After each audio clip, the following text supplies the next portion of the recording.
Empezamos semana hablando de derecho deportivo, con la empresa de abogados Sportius y más concretamente con uno de sus abogados, con Borja Calleja, que vamos a hablar sobre todos los temas que están un poquito de actualidad, un poquito candentes en cuanto al tema de Baskonia, de los Cotonou, de los extracomunitarios, de ese marco de contratación. Vamos a ver hasta dónde puede llegar los salarios, un montón de cosas más, del Deportivo Alavés, de los clubes convenidos por aquello de que ya hablábamos meses atrás, ¿no?, con el presidente de la Federación Alavesa de Fútbol, Pedro Mari Solaun, en cuanto a lo de que hay que hacer contratos a todos los entrenadores, a todos los voluntarios, podríamos decir entrecomilladamente, que están educando o entrenando a los más pequeños, ¿no?, llevando equipos de pequeñitos. Pero si les parece, vamos a saludar ya a Borja Calleja, que nos acompaña en la mañana de hoy, aquí en este Gran Hotel Lacua. Muy buenas, Borja. Hola, buenos días. Bueno, en primer lugar, encantado de que estés aquí, que nos abras un poquito más, porque bueno, nosotros sí que manejamos el terreno deportivo, pero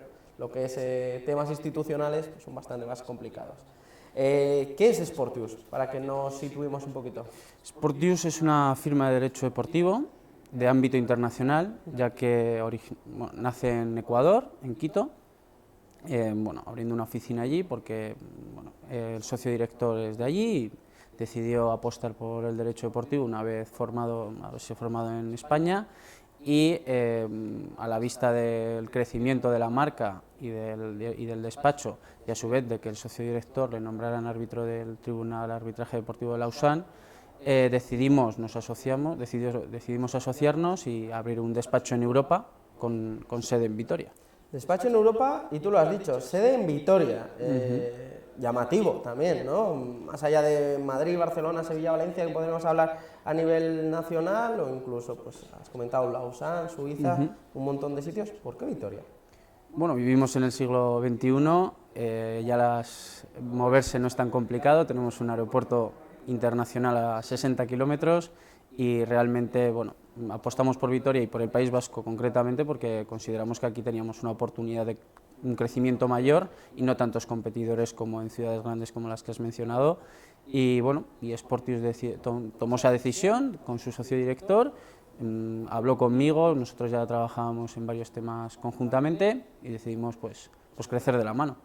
Es complicado de cara al exterior, cuando muchas veces pues, nos veis a los propios periodistas hablando en televisión, en radio, en los periódicos, sin habernos informado bien muchas veces o sin haber hecho las llamadas pertinentes. ¿Veis que metemos mucho la pata en cuanto al tema de derecho deportivo? Bueno, es normal. Yo también meto la pata en comunicación porque no soy experto, pero es lógico. O sea, al final no todo el mundo puede llegar a todo y muchas veces yo con los periodistas pues siempre me pongo a su disposición para, oye Borja, ¿cómo ves esto? ¿Cómo puedo tratar este tema? Y para comentarlo, escribirlo o decirlo en la radio, en la televisión. Y realmente no podéis llegar a todo, como es lógico, pero ya hacéis suficiente con solo informar de las situaciones. Entre eso y lo de que llamamos a presidentes, jugadores y demás y nos cuentan una versión y luego es harto diferente, se nos complica la cosa. Es normal, es normal. ¿Cuántos años lleváis aquí afincados en Vitoria? En Vitoria, llevamos 6 meses, el despacho lleva abierto, va a hacer 2 años, este mes de julio, y colaborando llevamos desde el principio, ya que trabajamos juntos durante un tiempo, y empezamos ya a crecer. Así que, o sea, desde aquí se podría decir que lleváis más o menos, no sé si lo que es la zona norte de España o ya a nivel de Europa. Nosotros intentamos llevar la zona norte por cercanía geográfica y luego en materia de deporte, de derecho deportivo internacional, todo lo que se trata en Europa. Incluso hasta he tenido que viajar a Sudamérica para llevar algún asunto. ¿Dónde se dan las mayores atrocidades en cuanto a derecho deportivo? Bueno, en todos lados, en todos lados. En cada región del mundo, del planeta, tiene su problemática. En España ahora mismo tenemos una problemática estructural en el deporte, porque ha habido una crisis muy importante en el deporte, a pesar de que el fútbol vaya como un tiro, nunca mejor dicho, pero en otros tipos de deporte hay una crisis muy importante, como en el resto de la sociedad. Por ejemplo, en Sudamérica no hay crisis, pero están creciendo y las necesidades que requieren es un crecimiento constante y un servicio especializado. Y en el resto de Europa pues ya se dan problemas matutinos, diarios. Años atrás, hablando de derecho deportivo, sí que nos ha tocado vivir varias crisis en varios deportes. Una importante fue la del ciclismo, en este caso, con aquello de pues bueno, los ciclistas dopados, o incluso ahora el tema de motores en las bicis que se está estudiando. Y otro de los temas, y que luego nos lo traeremos a nuestro terreno, al Deportivo Alavés, y que está pasando ahora mismo en el fútbol español, es lo que ocurría, si no me equivoco, hace 3-4 años en Italia, cuando se desciende a la Fiorentina a la Serie C2, cuando se desciende a la Juve a la Serie C2, cuando se le quita un montón de puntos a la Lazio. ¿Por qué se da esto? ¿O qué situación lleva a estos extremos? Bueno, esta situación lleva la propia competitividad del deporte. ¿Por qué? Porque bueno, ahora estamos viendo que los Osasuna le están instruyendo un procedimiento en el juzgado de instrucción de Pamplona, en el sentido de que están investigando una salida de dinero líquido hacia supuestos partidos comprados, tanto para dejarse ganar, para ganar como para dejarse perder, y es más o menos lo que ocurrió en Italia, si no recuerdo mal. ¿Por qué? Porque todos quieren ser primeros, como el propio deporte lo permite, es la esencia del deporte. A esos extremos llegamos. También a esos extremos se descubren, cuando ya se levantan las alfombras y muchas veces se ven ciertas situaciones, y es muy complicado porque los dirigentes son muy inteligentes y si tú quieres hacer una trampa, por lo general te cuidas muy mucho de proteger esa trampa o de no decir cómo se ha hecho. Por tanto, llegamos a esa situación por la propia competitividad del deporte, que emana del propio deporte a su máximo extremo. El propio dopaje es consecuencia de esa competitividad. Si a un deportista le pides un año que una etapa del Tour sea 190 kilómetros, al año siguiente 210, y además le pides que sea más rápido, va a buscar la forma de ser más rápido. Y muchas veces esa es la propia droga que yo le llamo del deporte. Incluso, bueno, vosotros mismos os encontraréis también en la situación de que el presidente o el club de turno no deja abrir sus puertas del despacho, diríamos, para hacer esa gestión de cuentas, ¿no? Para realmente ese un control económico. A día de hoy yo creo que hay más profesionalidad en el deporte y sí que nos encontramos con clubes más dispuestos a abrir sus libros de cuentas y enseñarlo, porque además tienen la obligación, al menos aquí en España tienen la obligación. En Sudamérica ya es otro mundo, porque lo que te he dicho, están evolucionando, no han llegado al nivel de categoría competitiva que tienen aquí en las propias ligas, pero bueno, cada día se denota más la profesionalización de los propios directivos del deporte, que muchas veces lo tenían como un hobby y ahora ya se dan cuenta de que el deporte profesional como tal, el que vemos todos los días en la televisión, es un negocio, es un deporte negocio, no como el deporte de base, que ya hablaremos después, que es un deporte que es para desarrollar el deporte y la salud de las personas. Hablando de los clubes sudamericanos, siguiéndonos tal vez a los casos más conocidos, a mí me encantaría ver las cuentas de algunos de los clubes argentinos, le hace River, Boca, Racing, Estudiantes, cómo contabilizan eso de los barras bravas, todo el negocio que hacen los propios barras y que, bueno, se vio, ¿no? Un reportaje de Jon Sistiaga en el que gestionaban entradas, gestionaban viajes, gestionaban merchandising de los propios jugadores. Ahora se ha visto hace poquito un vídeo de los tifosi de la Juve vendiendo camisetas y vendiendo balones de los jugadores. Eso es complicado también. Un problema muy grave, sobre todo en Argentina. Brasil ya no tanto, pero sobre todo en Argentina. Yo tuve la oportunidad de ver un Racing Independiente y la verdad es que da miedo realmente estar allí, ver cómo actúan todos. Intentas comprar una entrada, tienes que pasar por esa vía. ¿Y qué pasa? ¿Cómo lo contabilizan? No lo contabilizan, regalan, pues lo que has dicho, merchandising, les permiten que licencien con esas propias marcas, que vendan entradas a precios desorbitados o precios que no están en el mercado y sobre todo que tienen mucho poder y actúan como una mafia. Y eso es un hecho. El propio reportaje que has mencionado lo remarcaba muy bien y yo lo recomiendo a todo el mundo que lo vea porque realmente se ve una realidad muy peligrosa. Además. Tuvo problemas, además, el propio Independiente Jon Sistiaga cuando entraba con el barra brava, el mandat más, ¿no? Bebote, en este caso. Bebote. El presidente Independiente de los barras bravas. No vamos a decir presidente del club, que no tiene nada que ver y ya se desmarcaron en su día. ¿Tenemos ese problema aquí a nivel del fútbol español con los ultras? Yo creo que no. Los ultras yo creo que grupos radicales toda la vida han existido, pero bueno, a raíz de, lamentablemente, pasar lo que pasó, el asesinato de Jimmy en el Madrid-Río, parece que han saltado a la primera plana y se ha empezado a controlar un poquito más. No sé si incluso, y ahora quiero que me des vuestra opinión desde la empresa Sportius, llevando al fútbol español a medidas muchas veces desproporcionadas o a medidas ridículas en cuanto a que en un campo de fútbol no puedas decir, y que se me entienda la palabra, y perdón ante la palabrota a estas horas, un joder, por ejemplo, en el campo de fútbol, porque puede tener pues una cámara, te puede estar enfocando y te puede ser multado con 3.000 euros.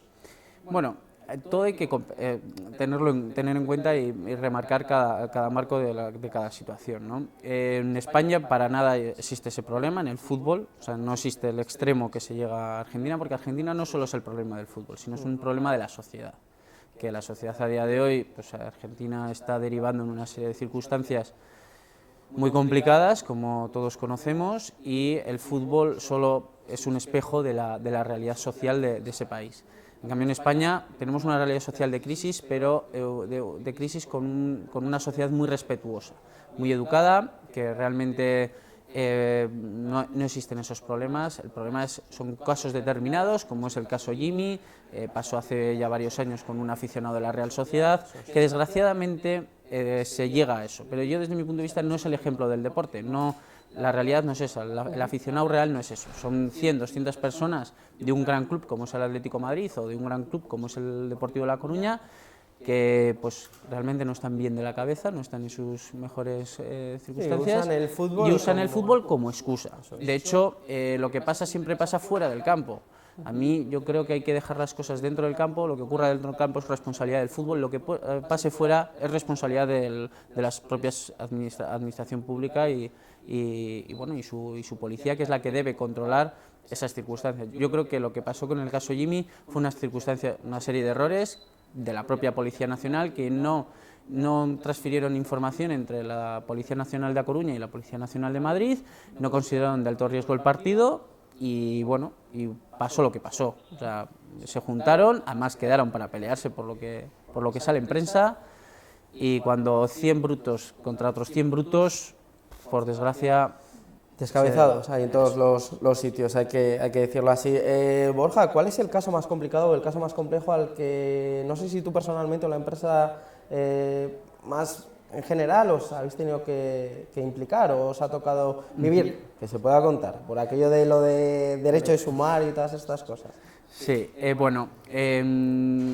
no puedo decir nombres, obviamente, pero sí que el caso más complejo, y de hecho todavía está abierto, semiabierto, digamos, es un tema de dopaje, porque realmente, desde mi punto de vista, las sanciones por dopaje marcan la vida deportiva de un deportista, como puede ser el caso Contador, por ejemplo, que un gran deportista como él, pues por dar positivo en una sustancia, luego se podría entrar a valorar y escribir un libro sobre si el clenbuterol o no es una sustancia que varía o mejora o empeora el rendimiento deportivo de ese deportista, pero tuvimos un caso de dopaje de un chico que ha estado sancionado, va a cumplir su condena, entre comillas, su sanción este mes de agosto, y hasta hace 3 meses no conocíamos la resolución definitiva por la cual le sancionaban. Sin embargo, por el mero hecho de dar positivo, ya se determina esa sanción cautelar y se empieza a cumplir esa sanción, a pesar de que todavía no hemos recurrido a esa resolución o incluso no existe resolución que determine esa sanción. O sea, se puede llegar a dar el caso de que estamos hablando, ¿no? De que hayas tenido esos 2 años de sanción, que se supone que es a lo que te condenan, y que una vez pasados esos 2 años te den la resolución y que incluso salgas absuelto. Ese es el problema. A mí, desde mi punto de vista, es el riesgo, que muchas veces, y sobre todo por el sistema judicial que tenemos en España, en la vía administrativa puede ir rápido, pero esto se recurre a la Audiencia Nacional, al contencioso administrativo, y puede estar resolviendo 3 meses como puede estar resolviendo 6, 7, 8, 9 meses, y al final ya el deportista, primero en prensa sale que ha sido un caso de dopaje, luego por lo general en prensa no se rectifica en caso de que sea lo contrario, simplemente se da una nota y ya está, y sobre todo que ha estado 9, 10 meses, o 11, o 15, o 18, como ha sido este caso, sin poder disputar un encuentro porque no ha podido ser dado de alta en la federación. Y bueno, y se le marca toda la carrera deportiva. Un chico de 27 años, 2 años sancionado, en un deporte pues, colectivo que bueno, ha sido marcado toda su vida, ya no va a ser el mismo. O sea, ya no va a tener ese caché que tenía anteriormente, y todavía no sabemos si esa resolución es definitiva o no. Pues sí, pues es curioso, y bueno, la justicia dicen que funciona lenta. Eso para mí no es justicia, desde mi punto de vista. La justicia que tarda no es justicia. La justicia tiene que resolver problemas de hoy para mañana, y no de hoy para dentro de... Así debería ser. Borja, ¿en todos los deportes, y para que se nos entienda, se juega con las mismas reglas hablando de derecho deportivo? Bueno, cada deporte tiene sus reglas. Hay deportes más desarrollados, como puede ser el fútbol o el baloncesto, que ha sido durante 25 años un ejemplo en ese sentido, y hay otros deportes que no tienen esa normativa tan extendida porque o no hay un interés social tan importante y bueno, no se ha dado, o porque no se han dado problemas para generar esa normativa. Por lo general la normativa se genera una vez el problema ya está dado, para que no vuelva a ocurrir. Y estos, al final, en deportes como el fútbol o el baloncesto, pues materia económica que se está dando muy habitualmente y muy dado, pues en el baloncesto esa normativa se viene desarrollando durante muchos años. En cambio, en el fútbol se han puesto serios después de que un informe del CSD dijera que debíamos 2.500 millones de euros de clubes de primera y segunda división. Bueno, se ha dado muchas cifras, pero bueno, ahí cuando vieron ese problema crearon el reglamento de control económico, el de control presupuestario, y parece que está funcionando porque están reduciendo la deuda, y además parece que los clubes están más saneados, al menos la imagen dan esa. Antes de ir ahí, quiero venirme un poquito más cerca de casa, y que lo decías antes. ¿Qué ocurre con todo este tema que de repente parece que ha saltado este año de la regularización de los entrenadores? Yo me niego incluso a llamarlos entrenadores, les llamo más educadores, porque al final estamos hablando con niños, ¿no? Estamos hablando de niños que pueden partir desde los 5 añitos hasta los 12, 13, 14 años, que ya saltan a categoría infantil, y ahí ya es competición pura y dura, evidentemente, pero mientras se hace, pues no se juega en rendimiento, ¿no? Se juega pues, más como si jugases en el patio del colegio. Que estás enseñando. Eso es. ¿Qué ocurre con todo esto? Quiero que me expliques. Contratos tipos ONGs, que diríamos, para que se diga que no se cobra. Los sueldos irrisorios, que hay que decirlo así, de los entrenadores. Toda la regularización que en varios colegios, si no me equivoco y no vamos a dar nombres, de Vitoria-Gasteiz ya se les propuso una multa si no se regularizaban. Evidentemente no se ha multado a nadie porque se han tenido que regularizar. Explícame todo esto. Bueno, es un tema muy complejo que saltó a la luz más o menos en julio del 2013, 2012, más o menos, entre 2012 y 2013, concretamente en Cataluña. Desapareció un club en Cataluña. El Sabadell ha tenido una sanción muy importante. Y bueno, ¿qué ocurre? Aquí el INS empezó a levantar inspecciones a ciertos clubes porque consideraban que tenían gente trabajadores, a los cuales les pagaban una cantidad económica, que trabajaban para ellos, y por tanto era una relación laboral. Existe una relación laboral y por tanto tenían que estar dados de altas en la seguridad social. ¿Qué ocurre todo esto? Que vivimos en un mundo en el que históricamente esto ha pasado desapercibido. Se ha respetado, se ha considerado que los clubes pagan a sus entrenadores un dinerito, supuestamente para compensar gastos. Sin embargo, no se les ha pedido que justificaran esa compensación de gastos. ¿Qué ocurre aquí? Que ya se llegan a ciertas cantidades económicas mensuales por un trabajo de unas horas a la semana importantes, y ha visto, desde mi punto de vista, el gobierno un filón para subir las altas en la seguridad social y bajar el paro, porque por lo general, y hablando con muchos clubes de la región, dicen: es que tenemos chicos aquí de entre 18 y 28 años que es el tramo de edad que más se ha visto afectado por el paro, ¿no?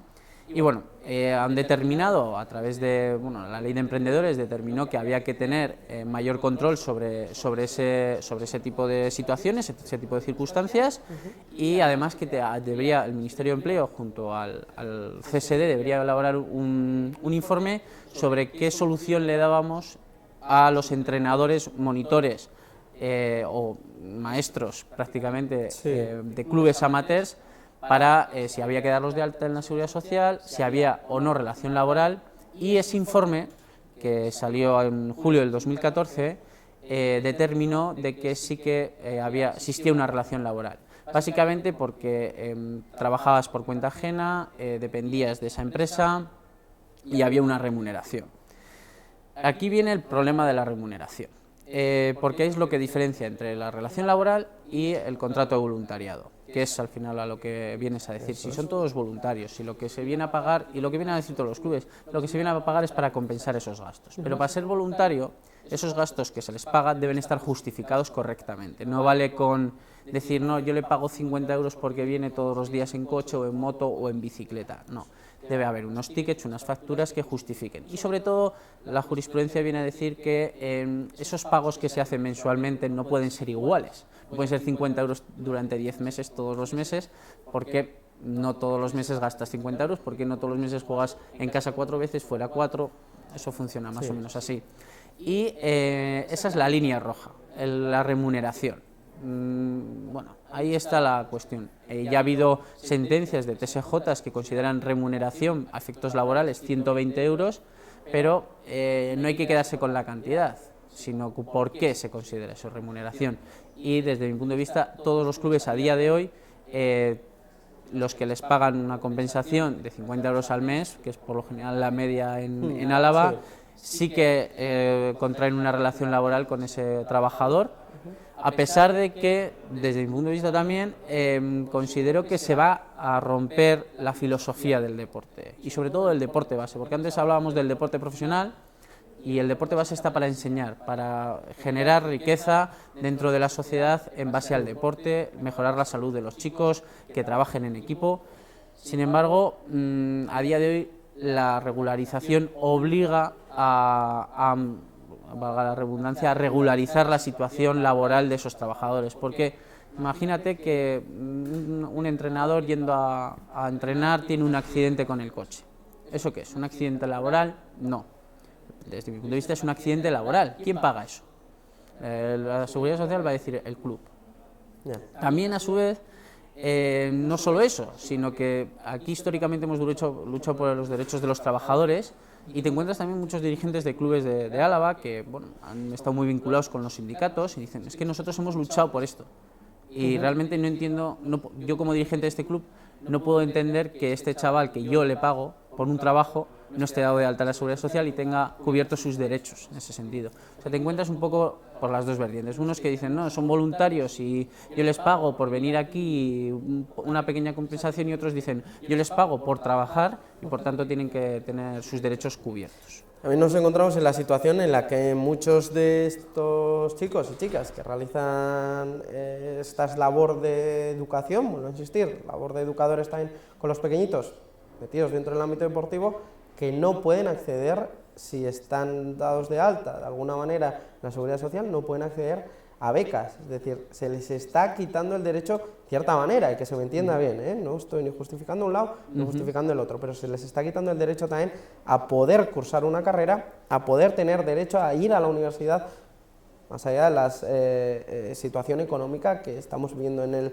el país en general, ¿no? Entonces esto es la contrapartida. Nos encontramos muchas circunstancias concretas, también por ejemplo, aparte de esto, que no es la primera vez que lo escucho, sino también por ejemplo en las declaraciones de la renta, la deducción familiar por hijos, no se puede aplicar a los padres porque los hijos están dados de alta. Luego hay otros que son funcionarios y igual tienen exclusividad en ese sentido, tampoco. Pero claro, esto es como todo. Si ya entramos en un mercado laboral, el que puede, puede, y el que no puede, no puede. O al que le interesa, y al que no le interesa, no le interesa. Por ejemplo, en Vizcaya en impuesto de la renta han dejado exento hasta el salario mínimo interprofesional por recibir una compensación, un dinero en concepto de salario en materia deportiva o incluso creo que de asociaciones sin ánimo de lucro.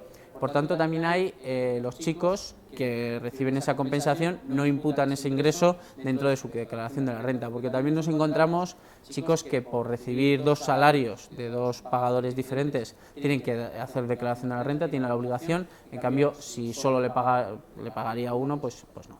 O sea que también hay muchos casos que nosotros desde Sportius, en nuestros clubes deportivos que a día de hoy tenemos como clientes, estudiamos cada caso concreto para dar una solución, le llamamos imaginativa, para buscar lo mejor para cada una de las partes. Complicado ese tema y mucho más largo de hablar. Bueno, se nos está acabando el tiempo, pero no quiero pasar por encima dos de nuestros mayores referentes, ¿no? Aquí en Vitoria y en Álava concretamente. Uno es el Deportivo Alavés. Deportivo Alavés, y ya lo decías antes, control económico de la Liga. Esto está ayudando a quitar deudas y a llevar a que jugadores prácticamente se garanticen los salarios que prometen los clubes, que luego a veces no pasa, hay que decirlo así, no acaban de cobrar, como se decía hace un par de años, ¿no? Cuando salía todo esto de las leyes concursales y todo esto, decían los propios jugadores, además explicaban a los medios de comunicación: yo prefiero irme siempre a un club que esté en concurso de acreedores porque sé que lo que me promete me lo va a tener que pagar, que no a un club que no esté metido en concurso de acreedores, que me va a prometer una serie de salarios que, bueno, pues luego llega el día, estamos viendo, Osasuna, Elche, Getafe, que se da pero no se da, ¿no? Eso es. Y a esto unido también, y zanjamos los dos temas, y el Deportivo Alavés, los derechos de televisión, 2,5 millones de euros más en cuanto al Deportivo Alavés. ¿Cómo se ha negociado eso? Porque leía este fin de semana también en la prensa el Real Madrid y yo lo voy a llamar el señor Javier Tebas, que no acaban de negociar bien eso. Bueno, a ver, vamos primero por partes. Realmente el Alavés a día de hoy, las informaciones que yo tengo, es un ejemplo en cumplimiento tanto del control presupuestario como del control económico. Sale de su concurso de acreedores, bueno, creo que la última fecha de pago la tenía en noviembre y diciembre del año pasado. Entiendo que estarán acabando con los flecos que les quede, y realmente es un ejemplo. ¿Y por qué? La gestión que se ha introducido a través del grupo Saski Baskonia pues es profesional, y creo que es lo que necesitaba un club como el Alavés, con un proyecto deportivo claro y un proyecto económico contundente y marcadas los límites sobre todo, ¿no? Y para ello es un ejemplo.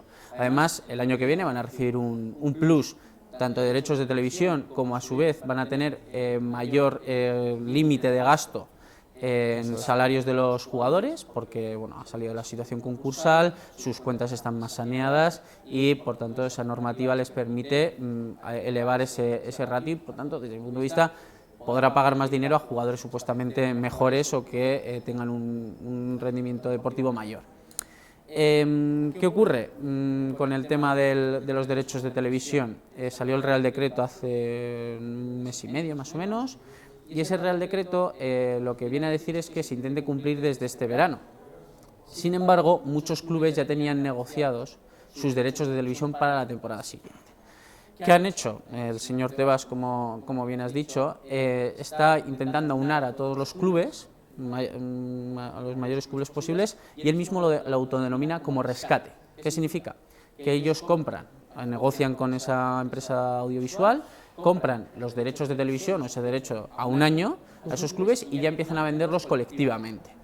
En cambio, creo que van a tener problema y una gran batalla con el Real Madrid y me imagino también con el FC Barcelona, porque esos contratos de derechos de televisión estamos hablando de 115 millones cada uno, más o menos, y no es lo mismo que pelear con el Villarreal, que tiene 35, 40. O sea, en ese sentido sí que van a tener unos problemas, pero yo creo que ha sido un éxito para Tebas, que aunque aquí en Vitoria, pues bueno, no se le guarde un buen recuerdo. Se lo guarde un buen recuerdo, pero bueno, en materia de fútbol profesional está haciendo un gran trabajo porque han introducido el control económico, el control presupuestario y los derechos de televisión, que éramos las ligas principales de Europa, la única que no teníamos la venta colectiva, aunque podríamos hablar mucho de esto, de que si es el mejor sistema al que se ha puesto o no, pero bueno, por lo menos se ha puesto y van a negociar en conjunto y van a sacar más dinero, eso está claro. y ha conseguido eso, y además ha conseguido, yo creo, que la liga vaya de la mano en todo, y eso es muy importante, aunque tenga sus rencillas cada club, pero eso realmente es muy importante y va a sanear a todos los clubes que tienen o han tenido problemas económicos muy importantes y no les están temblando la mano para descender al Elche como ha ocurrido y como ocurría en otros momentos, pero no se hacía por miedo a represalias o por miedo a que la imagen pública se vea deteriorada. O incluso algunos presidentes que tenían más mano que el propio Ángel María Villar dentro de la Liga de Fútbol Profesional, por aquello no se ha extendido a esos clubes, y vamos a dejar el tema ahí, que yo creo que nos estamos metiendo en un jardín y hay que salir cuanto antes. Para concluir, Borja, ya te digo, nos queda muy poquito tiempo. Marco de contratación, ACB, saltaba a la luz en estas últimas fechas algo que yo no seré el que diga que se venía dando desde algunas fechas. Faltas de pago, salía Fabián Caser, luego el representante lo desmentía, Fernando Sanemeterio ya ha dicho de manera pública que se tiene que hacer primero los posicionamientos económicos para continuar una temporada más en Saski Baskonia, y luego además este año ya a mí me parece una vergüenza lo de la ACB. Con el tema de los comunitarios B se empezó con Serron Mills, el jugador americano de Baskonia que se nacionalizó turco, fue el primero que llevó a lo de los comunitarios B, luego vino Timiskas, Stonbergas, una serie de jugadores, hablando aquí de Vitoria y en otros sitios más. Y este año es algo que a mí ya es la mayor vergüenza, más allá del marco de contratación, que obligatoriamente tienes que tener 4 jugadores cupos, 2 jugadores extracomunitarios y luego el resto de jugadores de la nacionalidad que quieras en cuanto sean europeos o, y aquí estará el salvoconducto de este año, Cotonús. Yo, y hablando a modo de broma, tratando de quitar hierro al asunto, hablaba con mis contertulios de los jueves de las tertulias de baloncesto. La Copa África va a ser espectacular, con tanto jugador Cotonú como tenemos. Pero ¿qué problema nos encontramos en esta situación? ¿O cómo se puede desbloquear esta situación? A ver, la verdad es que es un tema complejo de entender, pero muy fácil de resolver. Como tú bien has dicho, he resumido desde el caso que además históricamente el Baskonia ha luchado por esos derechos, ¿no? Desde el caso Mills, Timiskas, que estuvo sin jugar prácticamente una temporada, incluso luego se le fue indemnizado porque podría haber jugado. Luego, además, anteriormente jugaron Timiskas y Storbergas como comunitarios B. Esto ha marcado una evolución en ese marco de contratación acordado entre la ACB, la Federación y la Asociación de Jugadores. ¿Qué pasa ahora?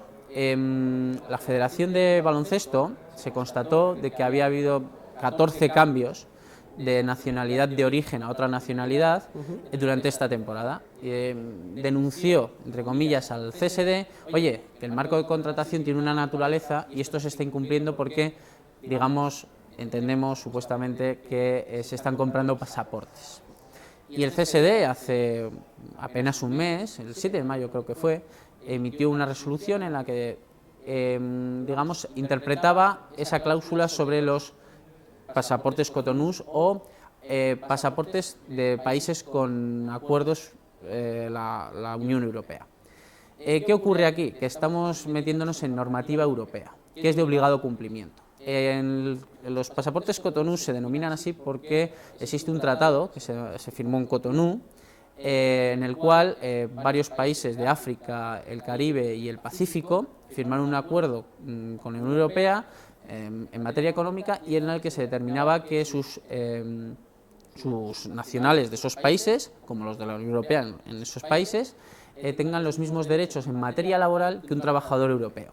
¿Qué viene a decir esto? Que tú no puedes determinar por razón de su nacionalidad, discriminar por razón de su nacionalidad a un nigeriano respecto a un español en condiciones de empleo. Tú no puedes decir, como dice esto, oye, tú por ser nigeriano te limito a acceder a participar como un europeo más, como es en este caso. ¿Es entonces ilegal el marco de contratación actual de ACB? Yo, desde mi punto de vista, la interpretación que ha hecho el CSD, sí. Pero ¿qué pasa aquí? Que el marco de contratación finalizaba este mes de junio o julio. Se está negociando. No sé si se llegará a un acuerdo, siempre se acaba llegando a un acuerdo. Todo hace indicar que se van a quedar en los mismos... En la misma situación. Si se llega a un acuerdo, me imagino que cambiarán mucho las cosas, si no, el CSD tiene que establecer ese marco de contratación. ¿Qué ocurre aquí? Que el CSD no puede interpretar eso a la ligera, o sea, no puede decir, oye, que como sois Cotonoos tenéis que demostrar que tenéis una vinculación familiar o que jugáis con la selección nacional. No, porque a efectos laborales se les tienen que tener los mismos derechos que un europeo, como puede ser Caser, tienen que tener los mismos derechos que Iverson, porque Iverson tiene una nacionalidad de aquel país. Guinea. De Guinea-Bissau o alguno de estos.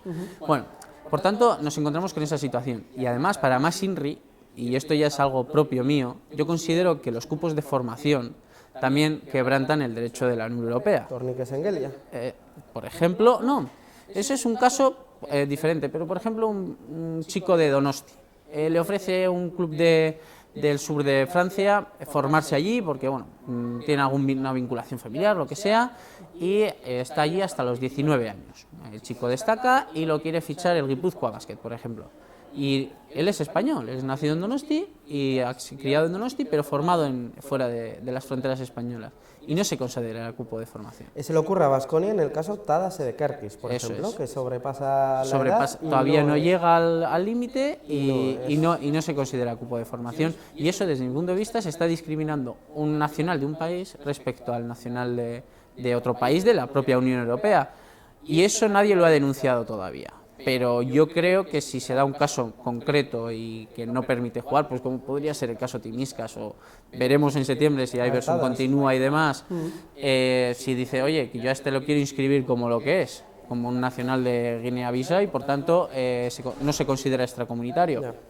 Vamos a tener un conflicto serio y probablemente, yo en un artículo que escribí dije que vamos a tener un nuevo caso Timiscas en breves fechas, porque esto o se resuelve por el juzgado o hay un juez que determina, oye, esto es legal o no es legal, o a ver qué ocurre. Sí, además se da la circunstancia de que si ya tiene firmado el contrato puede continuar ocupando esa plaza de Cotonou. Si se va a otro club, el caso por ejemplo de Colton Iverson, que termina contrato y podría volver a ser contratado por Baskonia, no ocuparía esa plaza de Cotonou, o Casey Rivers, si viene a Baskonia, pues no por es ejemplo, Cotonou. eso es, si acaba incluso contrato con un propio club y se le da de baja en la federación, con el nuevo contrato que se inscribe en la propia federación y en la CB, aunque juegue en el mismo club, y por qué el que continúa así, el que otro no. O sea, yo creo que ahí el CSD se confundió, aunque hablan ellos de alarma social, pero como justificante, pero la alarma social, que 14 chicos se cambien de nacionalidad, creo que en nuestro país a día de hoy tenemos más alarmas sociales que preocupaciones como esta. Bastantes más. Borja, se nos acaba el tiempo. Nos citamos en una nueva entrevista, en una nueva charla,